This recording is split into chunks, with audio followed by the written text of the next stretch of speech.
Hello students, in this session let us start with the definition of modulation again. In last section I told you about the modulation but I am going to revise that. Modulation म्हणजे काय? तर आपण काय करतो जेव्हा wireless communication असेल त्यावेळी original information, for example जर मोबाईल कम्युनिकेशन असेल तर ओरिजिनल इन्फॉर्मेशन काय होते, माझा आवाज म्हणजे साऊंड वेव्हफॉर्म. ही साऊंड वेव्हफॉर्म जेव्हा फ्री स्पेसमधून मला ट्रान्समिट करायची असेल त्यावेळी मला काय करायला लागतं की माझ्या साऊंड वेव्हचा इलेक्ट्रिकल इक्विव्हॅलंट म्हणजे साऊंड वेव्हचं कन्व्हर्जन करावं लागतं इलेक्ट्रिकल इक्विव्हॅलंटमध्ये. आणि मग तो इलेक्ट्रिकल इक्विव्हॅलंट काय करायला लागतो, कॅरियर म्हणजे हाय फ्रिक्वेन्सी सिग्नलमध्ये ॲड करावा लागतो आणि मग हाय फ्रिक्वेन्सी सिग्नल मी काय करते, ट्रान्समिट करते. ही जी कन्सेप्ट आहे या कन्सेप्टला काय म्हणतो आपण, मॉड्युलेशन. मग ती मॉड्युलेशनची कन्सेप्ट आपण बघूया.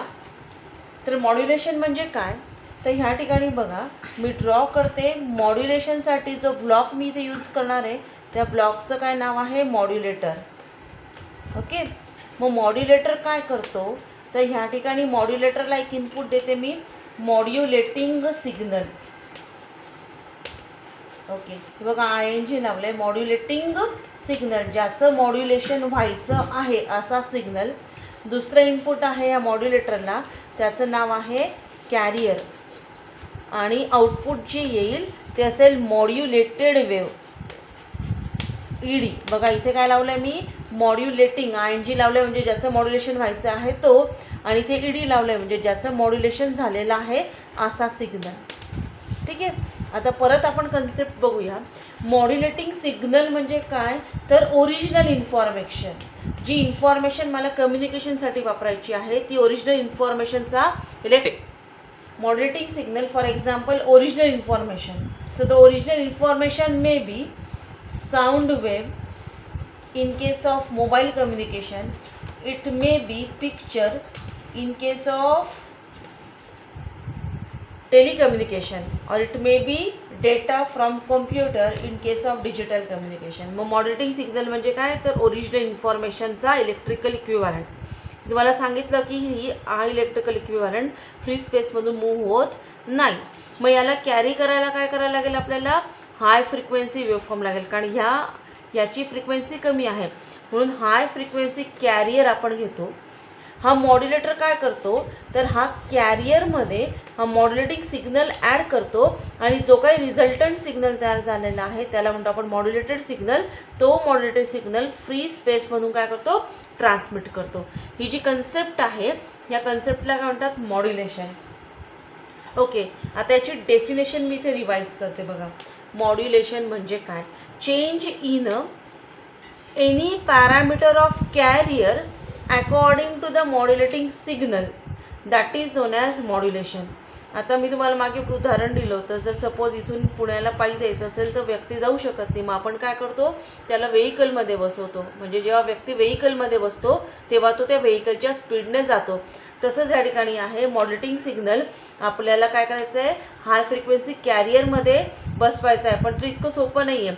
मग कसं बसवायचं, आता कॅरियर, आता ॲनालॉग सिग्नल घेतला तर कॅरियरचे 3 पॅरामीटर्स असतील, कॅरेक्टरिस्टिक्स असतील. एक असेल ॲम्प्लिट्यूड, ठीक आहे, दुसरं असेल फ्रिक्वेन्सी आणि तिसरा काय असेल, फेज. म्हणजे काय होईल बघा, कॅरियरने जर आपलं ॲम्प्लिट्यूड बदललं कुणानुसार, मॉड्युलेटिंग सिग्नलनुसार, तर त्याला म्हणायचं ॲम्प्लिट्यूड मॉड्युलेशन. जर कॅरियरने फ्रिक्वेन्सी बदलली कुणानुसार, मॉड्युलेटिंग सिग्नलनुसार, तर त्याला म्हणायचं फ्रिक्वेन्सी मॉड्युलेशन. आणि कॅरियरचा जर फेज बदलला कुणानुसार, परत मॉड्युलेटिंग सिग्नलनुसार, तर त्याला म्हणायचं फेज मॉड्युलेशन. तर ह्या ठिकाणी बघा आपण कॅरियरचे पॅरामीटर्स कुणानुसार बदलतोय, मॉड्युलेटिंग सिग्नलच्या नुसार. म्हणजेच मॉड्युलेटिंग सिग्नल आपण कॅरियरमध्ये कुठल्या फॉर्ममध्ये बसवतोय, तर कॅरियरच्या चेंजमध्ये.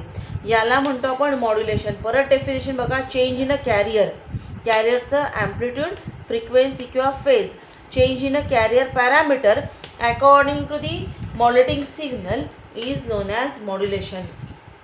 Okay, so this concept hence provides us 3 types of modulation in case of analog communication. परत थोडंसं समजून सांगण्यासाठी मी इलॅबोरेट करते. आता या ठिकाणी बघा फिगरने बघूया आपण 2, 3. ओके, आता मी AM ॲम्प्लिट्यूड मॉड्युलेशन इथे तुम्हाला समजून सांगण्यासाठी आपण ब्रीफली टाइप्स बघणार आहोत, पण सध्या लक्षात ठेवा की आपल्याला काय करायचं आहे, तर AM म्हणजेच काय, तर ॲम्प्लिट्यूड मॉड्युलेशन हे आपण कन्सिडर करतोय. ॲम्प्लिट्यूड मॉड्युलेशनमध्ये पहिला सिग्नल मी ड्रॉ करते जो ओरिजिनल सिग्नल आहे त्याचा इलेक्ट्रिकल इक्विव्हॅलेंट. फॉर एक्झाम्पल मी मोबाईलमध्ये बोलते तर माझ्या आवाज काय झाला, साऊंड वेवफॉर्म. या साऊंड वेवफॉर्मचा हा इलेक्ट्रिकल इक्विव्हॅलेंट ज्याला आपण नाव दिलेलं आहे मगाशच्या फिगरमध्ये सुद्धा मॉड्युलेटिंग सिग्नल, ज्याचं मॉड्युलेशन व्हायचं आहे असं. म्हणजेच ओरिजिनल जी इन्फॉर्मेशन आहे त्याच्या इलेक्ट्रिकल इक्विव्हॅलेंटला काय नाव असेल आजपासून, तर मॉड्युलेटिंग सिग्नल. आता या मॉड्युलेटिंग सिग्नलला कॅरी करण्यासाठी हाय फ्रिक्वेन्सी जो सिग्नल वापरतो, म्हणजे हा पायी चालणारा माणूस, त्याला बसवायचं बसमध्ये, म्हणून पायी चालणाऱ्या माणसाला नाव दिलं मी मॉड्युलेटिंग सिग्नल. आणि जो या सिग्नलला कॅरी करेल हाय फ्रिक्वेन्सी सिग्नल, तो मी इथे आता ड्रॉ करते, ज्याची फ्रिक्वेन्सी बघा हाय. मग so this is what carrier. हा जो पहिला सिग्नल आहे याची फ्रिक्वेन्सी कमी आहे, ओपन झालेल्या स्प्रिंगसारखा आहे, हा दाबलेल्या स्प्रिंगसारखा आहे, म्हणजे याची फ्रिक्वेन्सी कशी आहे, जास्त आहे. आता ह्या ठिकाणी मॉड्युलेशन कसं होतं बघा. परत definition, change in a parameter of carrier according to the modulating signal. म्हणजे काय होईल, आता कॅरियर काय करेल, या मॉड्युलेटिंग सिग्नलला कसा कॅरी करेल, तर कॅरियर स्वतःचं ॲम्प्लिट्यूड या मॉड्युलेटिंग सिग्नलच्या ॲम्प्लिट्यूडनुसार बदलेल. म्हणजे मॉड्युलेटिंग सिग्नलला ॲम्प्लिट्यूड चेंज स्वरूपात स्वतःमध्ये काय करेल, ॲब्झॉर्ब करेल आणि मग तो ट्रॅव्हल होईल. तर कसं ॲब्झॉर्प्शन असेल बघा. आता या ठिकाणी मी तिसरी आउटपुट जे आहे ते ड्रॉ करते.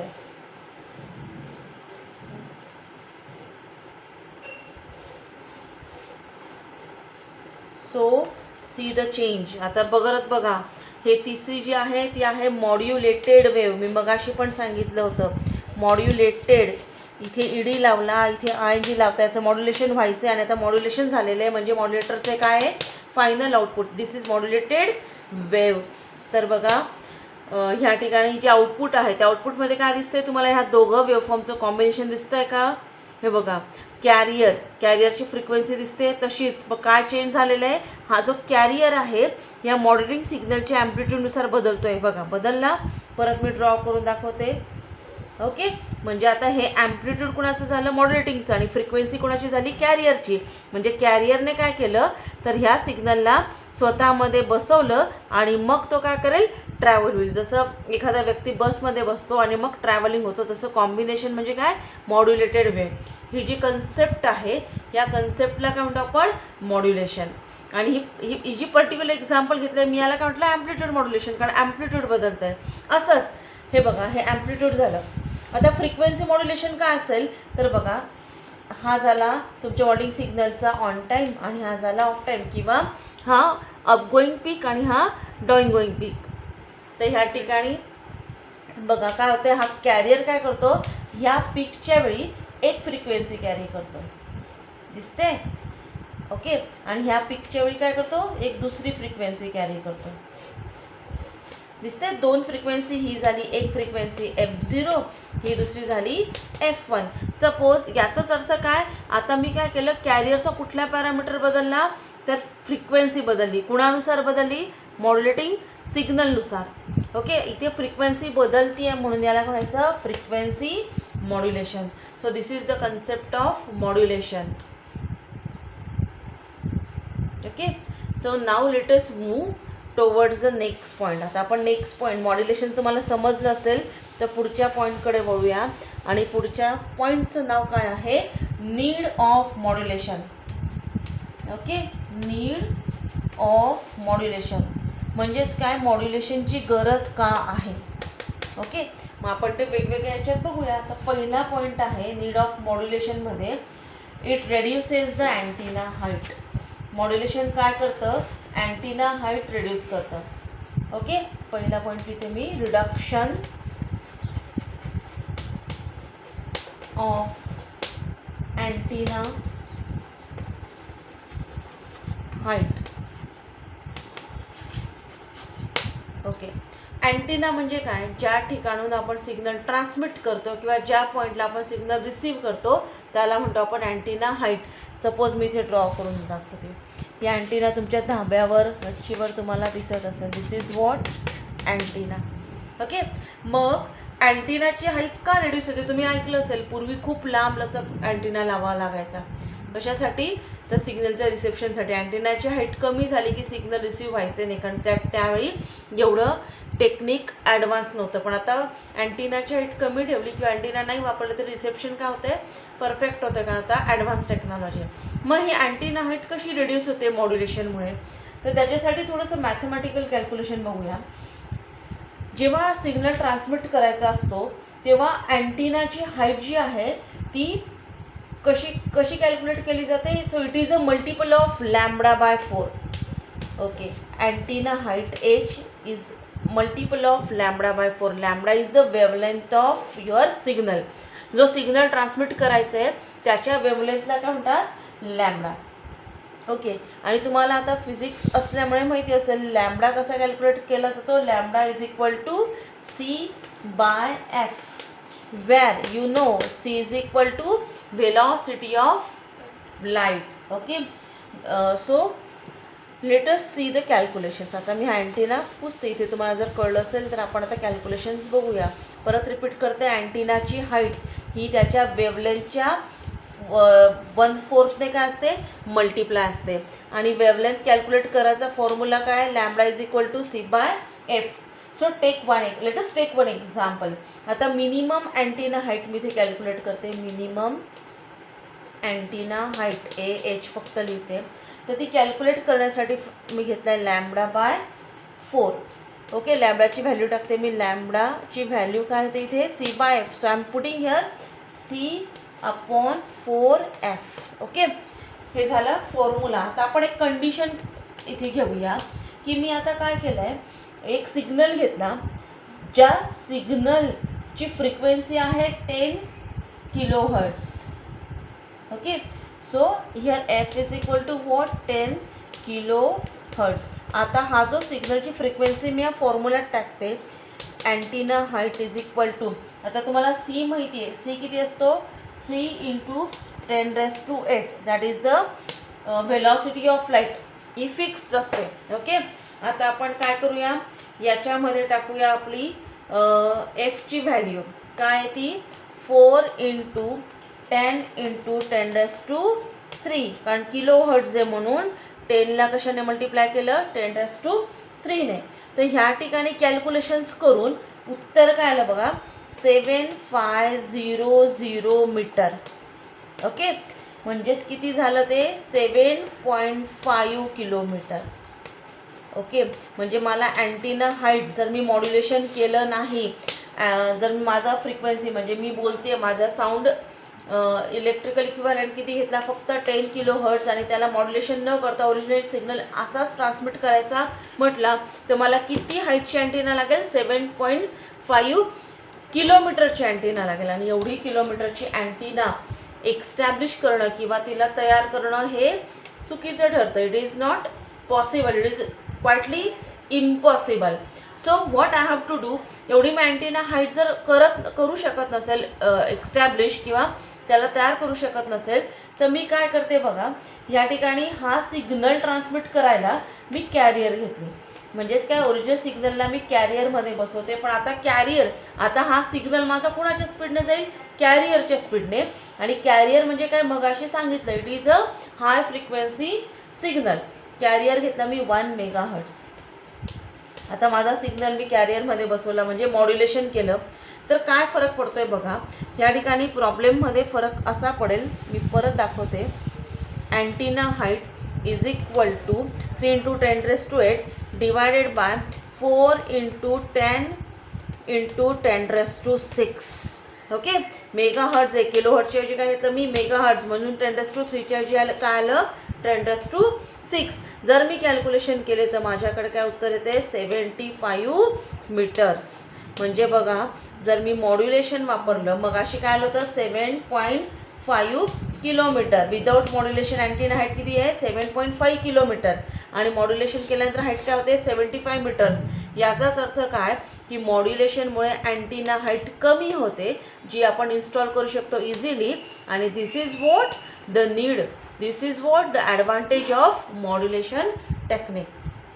So let us take another example that modulation technique avoids the mixing of signal. त्याच्यासाठी एक फिगर काढूया आपण. या ठिकाणी बघा, हा सिग्नल 1 घेतला मी, सिग्नल 1, दुसरा घेतला इथे सिग्नल 2 आणि हा आहे सिग्नल 3. प्रत्येकाची रेंज आहे 0 to 20 किलोहर्ट्ज, 0 to 20K आणि इथे पण 0 to 20 किलोहर्ट्ज. ओके, आता काय करते, तिघं जे सिग्नल आहे प्रत्येकाची फ्रिक्वेन्सी ठरलेली आहे 0 to 20, 0 to 20. ओके, आता मी मॉड्युलेशन केलं. पहिला जो सिग्नल आहे तो मॉड्युलेट केला. मॉड्युलेशनसाठी वापरलं मी 300 किलोहर्ट्ज कॅरियर. कॅरियरची फ्रिक्वेन्सी काय आहे FC1, पहिल्या सिग्नलसाठी 300 किलोहर्ट्ज. ओके, त्याच्यानंतर दुसरा सिग्नल मॉड्युलेट केला, पण आता मी FC बदलला, म्हणजे कॅरियर फ्रिक्वेन्सी किती गेली आता 200 किलोहर्ट्ज. म्हणजे पहिला कुठल्या स्पीडने पळेल 300 किलोहर्ट्जचा, दुसरा कुठल्या स्पीडने जाईल 200 किलोहर्ट्जचा, म्हणजे एक्सप्रेसने जातो, एक पॅसेंजरने जातो. ओके, सो ह्या ठिकाणी बघा. आणि तिसरा मी घेतला, तिसऱ्याला मॉड्युलेट करण्यासाठी फ्रिक्वेन्सी वापरली मी 100 किलोहर्ट्ज. म्हणजे तिसरा सिग्नलचा स्पीड किती असेल 100. पहिल्याचा 300, दुसऱ्याचा 200 आणि तिसऱ्याचा 100. तर काय होतं बघा, जेव्हा हे सिग्नल ट्रान्समिट होतील आणि ट्रान्समिट झाल्यानंतर ज्यावेळी हे सिग्नल्स रिसिव्हरकडे येतील तेव्हा रिसिव्हरकडे आल्यानंतर त्याचा इंटरफिअरन्स काय होईल ह्या ठिकाणी संपून जाईल. ओके, फॉर एक्झाम्पल बघा, इथे आहे 50 ते 100. ओके, रिसिव्हरची फ्रिक्वेन्सीची ओके, आता बघा, हा जो पहिला सिग्नल आहे ह्या ठिकाणी 300 हर्ट्ज, सपोज मी इथे घेतलं 210 ते 300 हर्ट्ज. ह्या ठिकाणी मी घेतलं 50 ते 100, इथे 101 ते 210. म्हणजे ज्यावेळी हे सिग्नल्स येतील तेव्हा वेगवेगळ्या ठिकाणी ते रिसीव होतील आणि त्याचं कुठल्याही प्रकारे इंटरफिअरन्स होणार नाही. कसं नाही होणार, कारण प्रत्येकाचा स्पीड वेगळा आहे, त्यामुळे रिसिप्शन पण कसं असेल वेगवेगळं असेल. समजा मी मॉड्युलेशन टेक्निक वापरली नसती तर काय झालं असतं, हा प्रत्येक किती 0 ते 20, 0 ते 20, 0 ते 20, म्हणजे प्रत्येक 20 किलोहर्ट्जचा जर सिग्नल ट्रान्समिट मी केला तर रिसिव्हरला समजलंच नसतं की हा सिग्नल 1 आहे, सिग्नल 2 आहे की सिग्नल 3 आहे, कारण प्रत्येकाची फ्रिक्वेन्सी सेम आहे. पण